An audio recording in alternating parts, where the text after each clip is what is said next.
Isang napaka-popular na artista sa pelikula ang katangian ni Joseph Ejercito Estrada.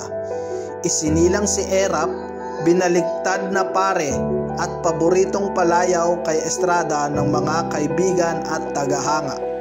Noong 19 Abril 1937 sa Tondo, Maynila at pangwalo sa 10 anak nina Emilio Ejercito at Mary Marcelo. Pinasok ni Erap ang politika noong eleksyon 1967 at naging alkalde ng San Juan. Nagwagi siyang senador noong 1986 at pangalawang pangulo noong 1992. Dahil sa magandang rekord sa tungkulin at mataas na popularidad, ibinoto siya sa pagkapangulo noong 1998.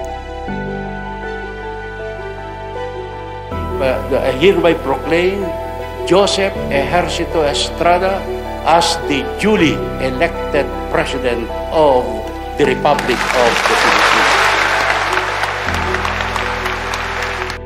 Ako si Joseph Ejercito Estrada ay mataimtim na nanunumpa na tutuparin ko ang buong katapatan at sigasig ang aking mga tungkulin bilang Pangulo ng Republika ng Pilipinas, pangangalagaan at pagtatanggol ang kanyang konstitusyon, ipapatupad ang mga batas nito na magiging makatarungan sa bawat tao at itatalaga ang aking sarili sa paglilingkod sa bansa.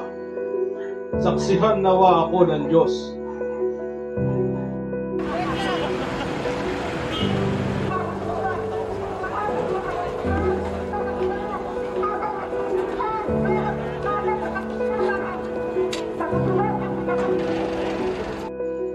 Binabalaan ko sila, walang kaibigan, walang kumpare, walang kamag-anak o anak na maaaring magsamantala ngayon.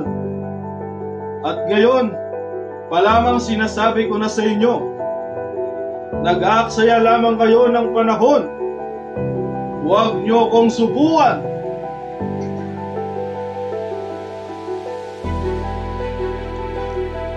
Ang kauna-unahang impeachment trial sa kasaysayan.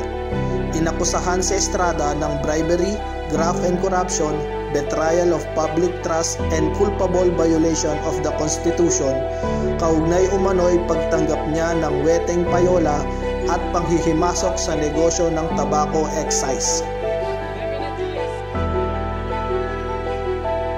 For the meantime, we will keep quiet about it. Regarding the proceedings so far, I think we assure you, our people, to the world, that democracy is in practice to the Philippines, and we are following the constitutional practices. And whether I am acquitted or not, I will accept the decision of the Senate.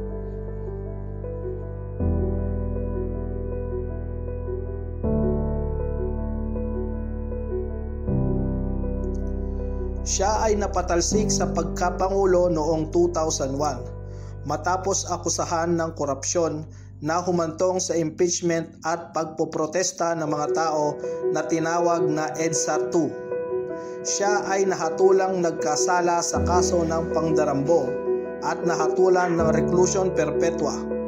Binigyan ng absolute pardon noong 2007 ni Pangulong Arroyo.